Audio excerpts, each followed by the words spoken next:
Hello, and welcome to Western Civ, episode 162, Roldan's Revolt. Last time, Columbus returned to Spain after his second voyage, left, let's just say, much to be desired. La Isabela continued to limp on as the only major European settlement in the New World. Columbus's failure to find random piles of gold in the New World led him to enslave the local populations to produce ever-dwindling numbers of nuggets. The natives reacted as one might expect, leading to the first major conflict between Spaniards and Taínos in history. Spanish military technology proved supreme, and without other options, tens of thousands of natives began committing suicide. In less than 100 years, of the roughly 300,000 to 400,000 Taínos who once lived on Hispaniola, barely 500 remained. But through it all, Columbus is not done yet. After prostrating himself before the King and Queen of Spain, Isabella and Ferdinand relented and gave their aging explorer another crack at the New World.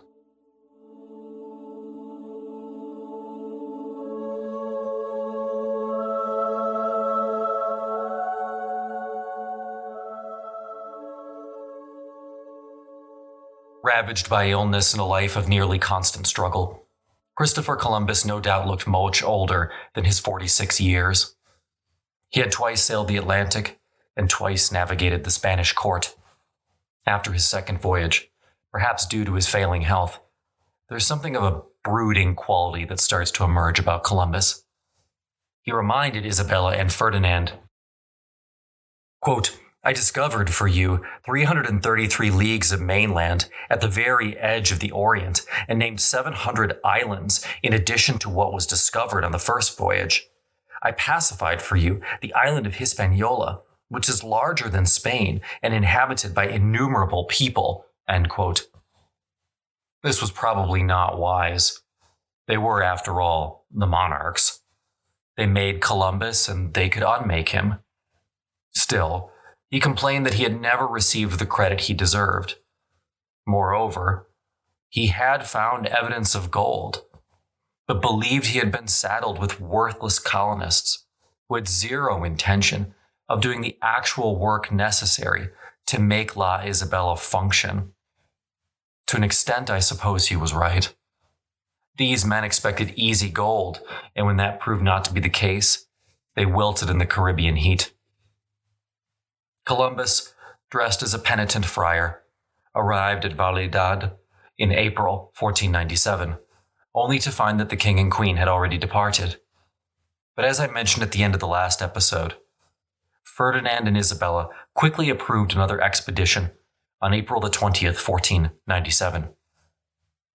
He would be allowed to take 300 people to the new colony, with another 50 going at their own expense. Again, visions of gold dancing in their minds, takers were easy to find. Yet, once again, these men were not exactly the cream of the crop. The sovereigns offered to pardon any criminals who agreed to go with Columbus. Columbus needed a disciplined force, ready to obey his commands to make this work. What he got was a ragtag group of convicts waiting for a chance to cause chaos.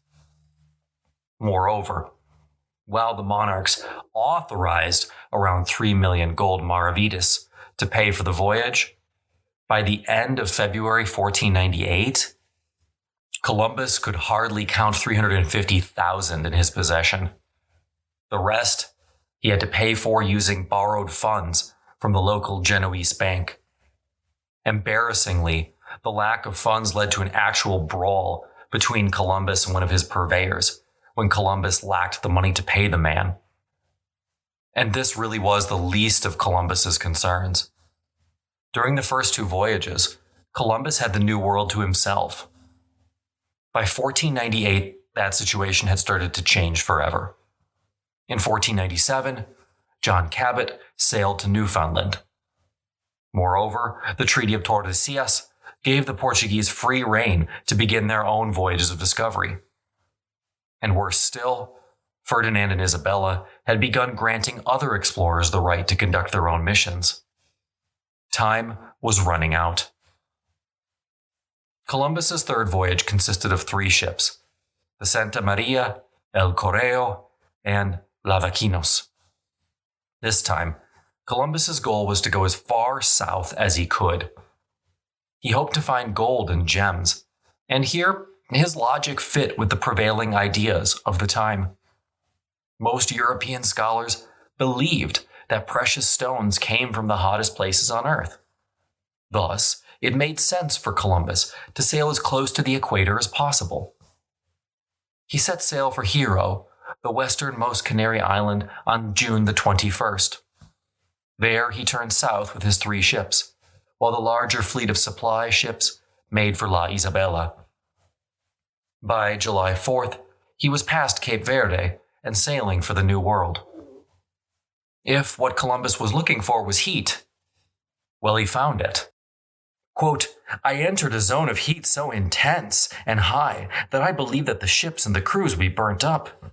The heat came so unexpectedly and so out of measure that not a single man dared to go below deck to salvage barrels of drink and victuals. In the intense heat, I feared that the ships would burn and that the men would perish." End quote. Here the winds died, and Columbus's fleet languished for several days, until July 19th, when the breeze once more began to blow and the fleet could make good time. It was not a moment too soon.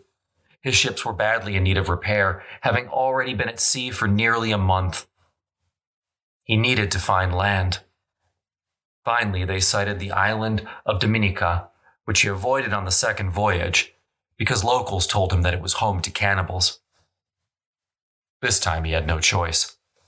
He made for an island that had 3 outcroppings of rock, which he named Trinidad. While he did not know it, Columbus was only 7 nautical miles from South America. He sailed for hours, past miles of dense forest, looking for a harbor to stop at, but he could find nothing. Eventually, Columbus decided to turn even further south. Here his men saw huts on the shore and evidence of humans. Columbus at first thought it was yet another island, but he began to challenge that assumption as he continued sailing for 20 leagues and found nothing but more land. On Wednesday, August the 1st, Columbus arrived at the mouth of the Orinoco River that divides modern-day Venezuela and Brazil. This was the first time Columbus had actually found a continent. Not that he realized it at the time, of course. He led his ships into a shallow, brackish body of water west of Trinidad.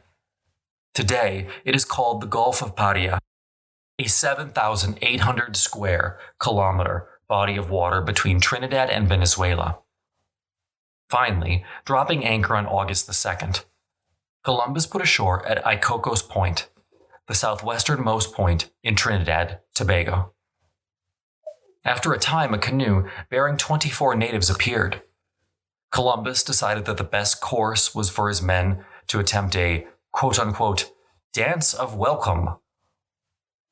I'm not sure if they picked the Macarena or what, but the local tribesmen interpreted this as a war dance, causing a brief exchange of projectiles. Finally, a quick-thinking pilot lowered gifts from the stern of the ship to the canoe below, which immediately terminated the hostilities. Sailing back into the Gulf of Paria once more, Columbus and his men came face to face with the wildlife of South America for the first time, seeing anacondas, pythons, howler monkeys, macaws, parrots, and the images of jaguars. Columbus, still searching for fresh water, navigated his ship into a tight channel between Trinidad and a small island called the Isla de Gracia. This channel he named the Boca del Dragon, or Dragon's Mouth. It proved an apt name. In the early morning hours of August the 4th, a massive tidal wave crested and appeared in the horizon, heading directly for the 3 ships, positioned precariously in the tight channel, quote, Well into the night, I heard while on deck a terrible roar coming from the south. I ran to look and saw a tidal wave swailing from west to east, like a hill as high coming toward me little by little. And on its crest, an advancing line was visible, roaring with great noise, with the same fury and roar of other cross-currents mentioned before, and resembling waves breaking against the rocks." End quote. Amazingly, the ship survived. The La Vallequino's anchor snapped, and the tidal wave lifted the ship to an impossible height. Even months later, Columbus would recall how he never felt so much peril out on the sea. Now, most likely, contemporary historians believe that this tidal wave was actually an anomaly. Most likely, a tsunami, the result of an undersea earthquake at least 7.5 magnitude or higher. All in all, Columbus was incredibly lucky. His life and his third voyage did not end on August the 4th, 1498. For a while, he actually seemed like a changed man. His writings around this time express a deep desire to treat the natives better. For once, it seems like he forgot all about looking for gold and pearls, though there were plenty of pearls to be had around the Venezuelan coast. Escaping the Dragon's Mouth, Columbus sailed to Venezuela's Paria Peninsula on August the 5th, where his men went ashore and finally found some fresh water. Somewhat bizarrely, in my opinion, Columbus now refused to accept that South America was a continent. He worked so hard to convince himself that Cuba was not an island, in spite of the mounting evidence to the contrary. I find it so peculiar. He now refused to believe he had actually found a continent. Yet, that's exactly what he did. Columbus, though, seems to have been a little bit more reflective, I suppose we could say, during this part of his third voyage, writing, quote, "Sailing from Spain to the Indies, I find 100 leagues west of the Azores, the greatest change in the sky and stars and the quality of the air and into the waters of the sea. And I treasure that experience." End quote.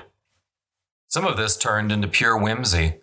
Columbus now believed that his compass was pointing not towards north, but the way to heaven, thinking that the farther west he sailed, the more his ship would lift until it simply floated out of the water itself.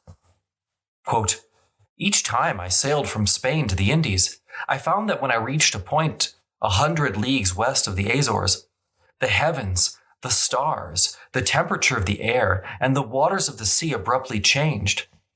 It was as if the seas sloped upward." End quote. Due to these observations, Columbus now began to think that the world was pear-shaped, not round. That would be weird, but it's not true. Again, Columbus always had this tendency to try to justify everything he experienced based on his pre-existing worldview. I suppose given the medieval world he came out of, this is understandable, but it certainly did hamper his objective observational skills. Quote, "I do not believe that the earthly paradise is a steep mountain, except at its summit, the part I described as the stem of the pear. I believe that no one could reach the summit, for I have never read nor knew of so much fresh water penetrating so far inland and so near salt water. And if it does not come from there, from paradise, the wonder is even greater, because I do not believe that a river as big and deep is known anywhere else in the world." End quote. Columbus now seems to have believed he was simultaneously on the doorstep to India and paradise.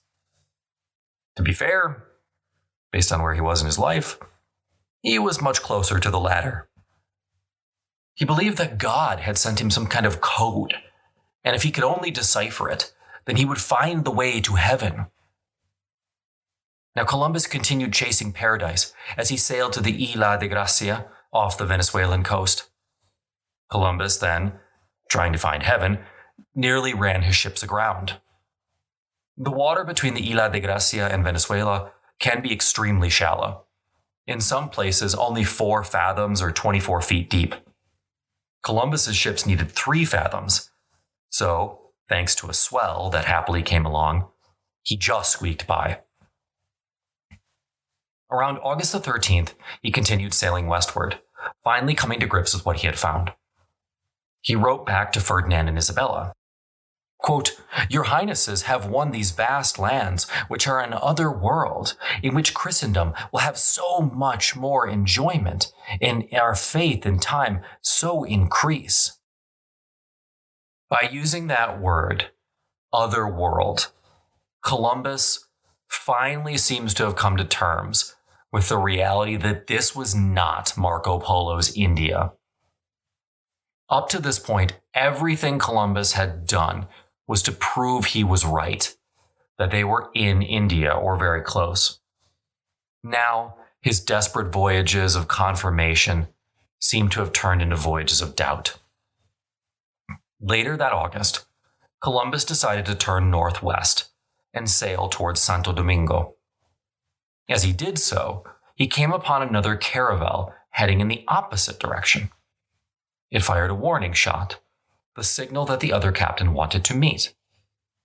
As the 2 ships drew alongside one another, Columbus realized that the captain of the other ship was none other than Bartholomew, his own brother.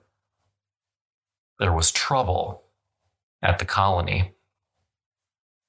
Together they sailed to Santo Domingo, where Columbus reflected, quote, "When I arrived from Paria, I found almost half the people in Hispaniola in rebellion, and they had made war on me." End quote. His peaceful colony wasn't half in rebellion. It was in full-out revolt. And their leader was a man named Francisco Roldan.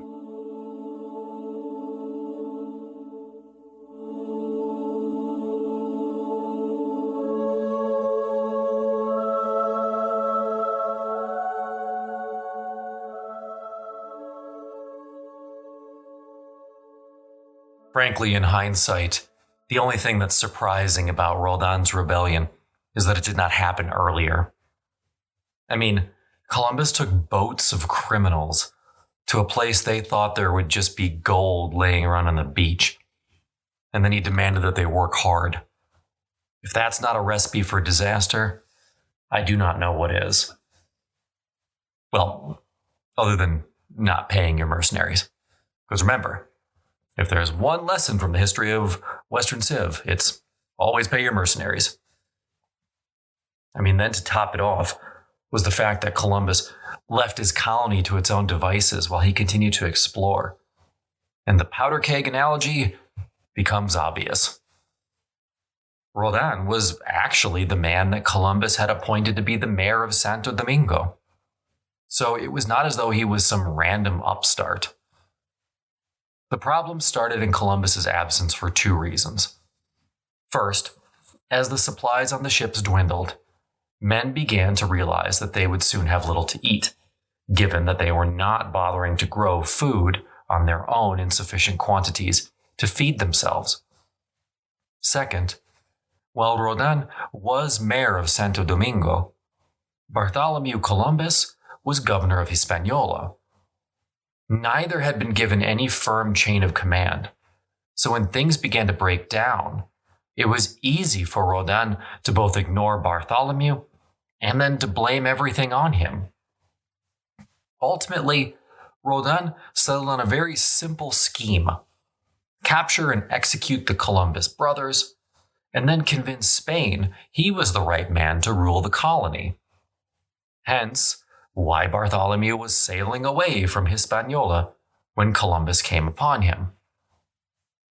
Now, before Bartholomew just up and left, he had attempted to stop Roldan from sending a caravel back to Spain with news that the colony was in complete disorder, and a request from Roldan to supplant the Columbus brothers immediately.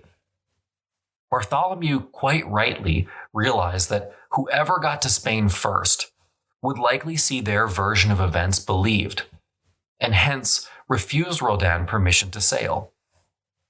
Roldan, though, turned around and blamed Bartholomew and painted the Columbus brothers as two men who didn't care at all for the men in the colony and were happy to see them die rather than let a ship go back to Spain and ask for help. This argument held water with the disgruntled men, who quickly turned on Bartholomew. Bartholomew then demanded that Roldan stand down from his office as mayor. Roldan refused, saying he would not unless commanded by King Ferdinand. Roldan then took his supporters and fled into the jungle, ironically heading into a region called Zaragua, which Bartholomew had just finished pacifying. On the way to Zaragua, Roldan determined one last murderous scheme. He decided that they would stop at a nearby town, which Bartholomew Columbus had recently been seen at, and they would murder him. Bartholomew, who was in the town by the way, summoned his followers to fight Roldan. Given that Bartholomew could no longer rely on the moral high ground as a sufficient reason to fight on his side, he offered anyone who took up arms against Roldan 2,000 native slaves. And so, the beautiful virgin New World devolved into banditry and a fight between two men who were effectively trying to become warlord of Hispaniola. Roldan turned around now and tried to win over the locals. He argued that Columbus, both of them, were cruel to both Christian and Indian alike. He promised the local tribes to end the forced gold searches and to treat them as equals. As an aside, it is evident he never planned to do any of that.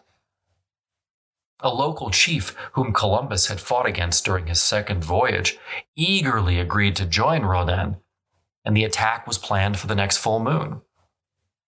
As another aside, I do wonder how in the world Roldan was going to spin all this to Isabella and Ferdinand when he got back. I just don't know. I assume he was just going to blatantly lie. I don't know, say Columbus got drunk and fell off the ship or something, but that's just an assumption. Now, unfortunately for Roldan, one of the native chiefs turned out to be a terrible astronomer and attacked too early when it was definitely not the full moon. Uncoordinated, the attack failed, and Roldan was once more forced to retreat even deeper into the jungle, still claiming to fight for the natives, while simultaneously stealing from them. Oddly, Roldan also continued to promise eliminating the gold requisition, while actually demanding a higher one than the Columbus brothers had in the first place. Yet his message remained seductive, and by the time that Christopher Columbus reached Hispaniola, any betting person would have taken 10 to 1 that the disgruntled Spaniards and natives were going to easily wipe out those loyal to Columbus and claim the island for themselves. And luck continued to be against the Columbus brothers even after Christopher Columbus returned. As Roldan moved to the west, 3 ships from Spain arrived bearing supplies. They overshot their destination and wound up missing Santo Domingo, where they would have enjoyed Columbus's protection. And instead, the 3 ships ran straight into Roldan's ragtag army in Zaragua. The captain tried to convince Roldan to give it up, but Roldan refused and instead commandeered the ship's supplies and ammunition. The ship's crews, by the way, eagerly agreed to support Roldan, whose promises of easy riches seemed a lot more appealing than the hard work and discipline Columbus would have offered. Columbus determined, upon arriving at La Isabela, that he would try diplomacy rather than force to solve the problem. He sent a message to the rebels, offering free passage back to Spain to anyone who wanted it. His hope was that the troublemakers would be willing to just pack up and head home. Thanks to Columbus, The journey across the Atlantic was no longer considered a death wish. Now he wanted to benefit from what he had done. As the two men approached Santo Domingo, Columbus sent his messenger to the rebel leader Roldan, entreating him to accept the offer or come to speak with Columbus himself. Columbus offered Roldan safe passage and guaranteed his person if he agreed to come. Roldan, citing what he felt were previous examples of Columbus's duplicity, refused. Personally, I'm not surprised. At the moment, it seemed like Roldan had the upper hand, and sacrificing what momentum he had seemed like a poor idea indeed. Day by day, the number of rebels increased as the number of loyalists decreased. If Columbus didn't fight soon, he would be forced to flee the island. What followed next, though, was a rather bizarre exchange of messages between the two men that many historians today still struggle to understand. Columbus first wrote to Roldan and promised to give Ferdinand and Isabella a favorable account of him upon his return. This part seems fine, like it's both a little carrot and stick. He might lie for Roldan's benefit, but he was kind of inversely reminding Roldan that Columbus was going to return to Spain someday. And if he was honest about Roldan's behavior, it was more than probable that the rebel would lose his head. But now around the same time, Roldan wrote to Columbus suggesting that he had done everything on Columbus's behalf. He told Columbus that they could have destroyed the island but did not, which is a pretty poor reason to forgive someone, I have to say. Yet, the correspondence was oddly conciliatory, and as I mentioned, historians have puzzled since why the change of heart.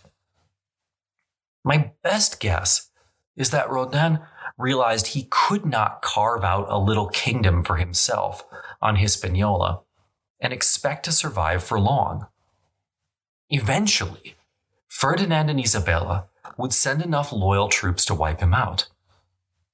Thus, Roldan's best bet remained to make peace with Columbus. Now, Roldan was right.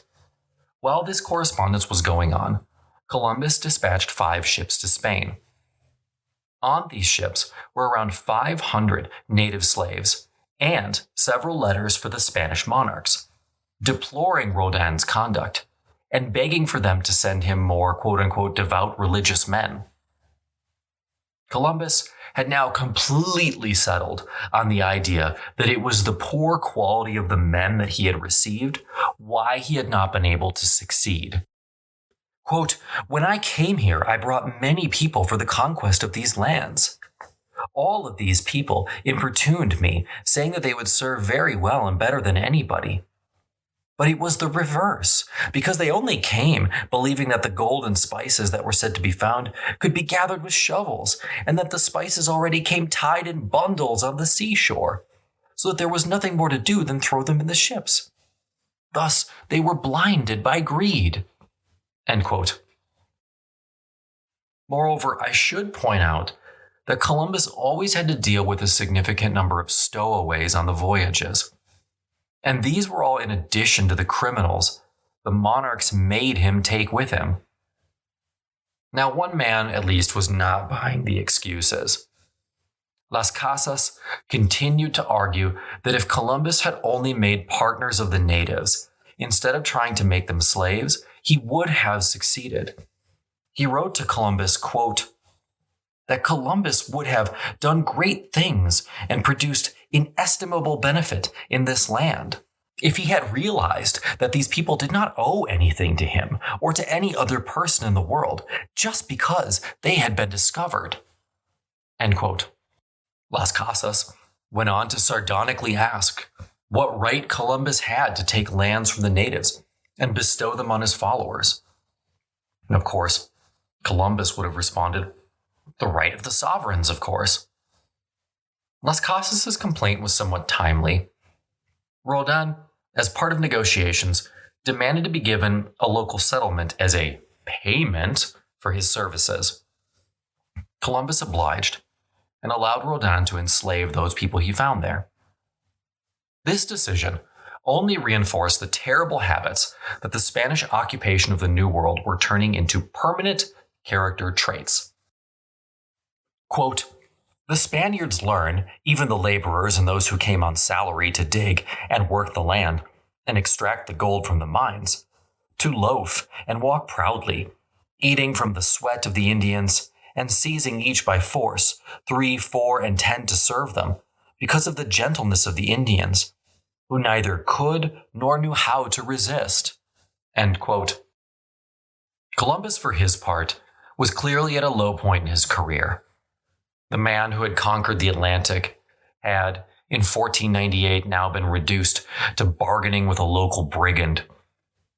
Finally, on October the 26th, Roldan accepted Columbus's offer of safe conduct, and the two men met to try to resolve the conflict. While the two sides failed to agree on that date, by November the 6th, Roldan was ready to make a deal. Columbus offered the rebels full passage back to Spain, and even agreed to pay their wages in full. He indicated that the offer would be valid for 30 days. Amazingly, Roldan still didn't agree. And I suppose given that Columbus had only a few supporters around him from a purely military perspective, his recalcitrance makes sense. But, not to belabor the point more, Roldan was going to have to go home at some point. Thus, he countered, and on November 16th, Columbus finally agreed. The terms of their agreement were, frankly, absurd. The rebels got free passage back to Spain, plus their wages. Astoundingly, Columbus was then to write a letter to the Spanish monarchs, attesting to Roldan's immaculate service while in Hispaniola, which shows just how little shame Roldan had. Columbus was further obligated to provide the rebels 2 ships for their return voyage, manned by their own crews, as well as food for the voyage. Further still, Roldan and his men were allowed to take native slaves with them, often women who they had already impregnated, and any natural-born children. The only concession Columbus got was that Roldan agreed to sail in 50 days and would not try to recruit anyone else to his side in the interim. Clearly, Roldan got the better of the deal, though from Columbus's perspective, all he wanted was to be rid of the man. And guess what? It still didn't work.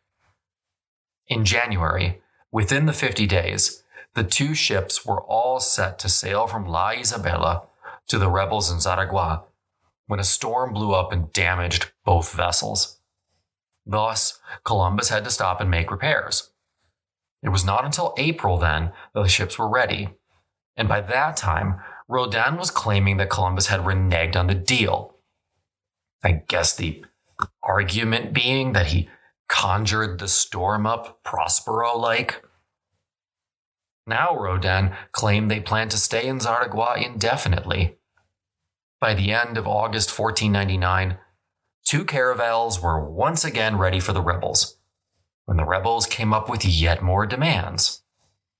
Now they wanted Roldan restored to his former position as perpetual mayor of Santo Domingo. And they wanted land grants for those rebels who now wanted to stay on Hispaniola. Furthermore, if Columbus failed to meet any demands in the future, the rebels would be legally allowed to use any force to compel him. Believe it or not, Columbus agreed to each of these demands, turning Roldan once more into a legitimized foe. To quote the historian Lawrence Bergreen, confronting a storm or a reef, Columbus displayed an intuitive knack for tactics and an ability to learn from experience. But his behavior on land was quite different. No matter how many uprisings he faced on Hispaniola, he failed to adapt and to acquire the skills necessary for leadership or even survival in his own empire. He could command the seas, master the winds, and ride the tides, but he could not fathom his fellow man. He had spent his days studying waves, not people, and knew only the cross currents and the promptings of his own heart. At that dangerous moment, he appears stagnant, unwilling to recognize that yielding to the rebels' demands emboldened rather than diminished his enemies. Now, just as matters seemed like they couldn't get any worse, 4 ships arrived on September the 5th, 1499. These ships, however, were not expected and were not sent to aid Columbus.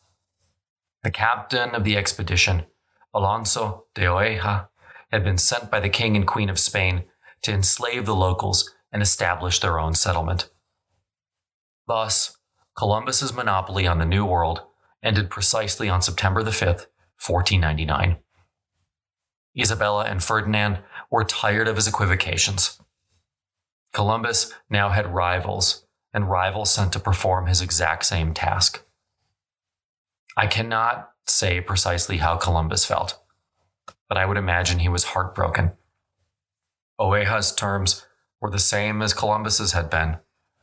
Oeja was tasked to find gold and pearls, and was allowed to keep 1/5 of what he found. It seems that Isabella and Ferdinand hoped that Columbus's successor would carry out these tasks with a little less headache. By the time that Oeja met up with Columbus, he had already been to South America, determining to call the region he had visited Little Venice, or, as it would become known, Venezuela. And by the way, Oeja was not the only one. Vicente Pinzon, who sailed with Columbus on the first and second voyage, landed on the northern coast of Brazil on January the 26th, 1500. Diego de Lep followed him shortly thereafter. Rodrigo de Bastidas sailed to Panama that same year. Each of these expeditions chipped away at Columbus's precious monopoly. Worst of all for Columbus, each proved that the Admiral of the Ocean Sea was no magician. Once you knew it was possible to cross the Atlantic, it was quite simple. The floodgates were open. Along with Oeja came one of the most peculiar explorers of the age, Amerigo Vespucci, the man for whom the Americas would shortly be named. I think most modern Americans would be a bit surprised to know that they're named for a Florentine explorer who actually completely fabricated his first exploration in 1497, 2 years before he actually went with Oeja on a voyage of exploration and discovery. Las Casas, for his part, always considered Vespucci a complete fraud. Vespucci, wrote Las Casas, would have you believe that he alone discovered the Americas. While, of course, no Columbus apologist, Las Casas still bristled at the idea that the new continents were ultimately named the Americas, not the Columbuses, after the man who actually discovered them. But such is the way of history. Oeja was actually a much greater threat to Columbus than Roldan. Oeja quickly began spreading rumors that Queen Isabella was close to death. It was well known throughout Spain that Isabella was far more attached to Columbus than her husband. If she died, then Columbus would be without a protector. It was exactly what Oeja hoped everyone would believe. Oddly, once Oeja landed, Roldan allied himself with Columbus and sought to capture the late arrival. Apparently, Roldan determined that he had already beaten Columbus. But he might not beat Oeja. Sometimes the enemy you know is better than the enemy you don't. Oeja managed to temporarily escape. Several weeks later, though, Roldan's supporters caught up with Oeja, boarded his ship, and took the man hostage. They did no harm to the recent arrival. Roldan just wanted him gone. Oeja agreed to leave by a certain date, and Roldan accepted. But still, the Columbus brothers spent the rest of 1499 crisscrossing Hispaniola, putting out the fires caused by the twin dragons, Oeja and Roldan. The New World was easy to see as an ideal from Spain. Isabella wanted the native peoples brought into the Catholic Spanish fold, like long-lost siblings. There was supposed to be simply gold laying on the shore. But the reality of the New World was proving much more difficult. Columbus had stumbled upon the most important and economically significant find in the history of Europe. But exploiting these resources, well, that was proving a lot harder.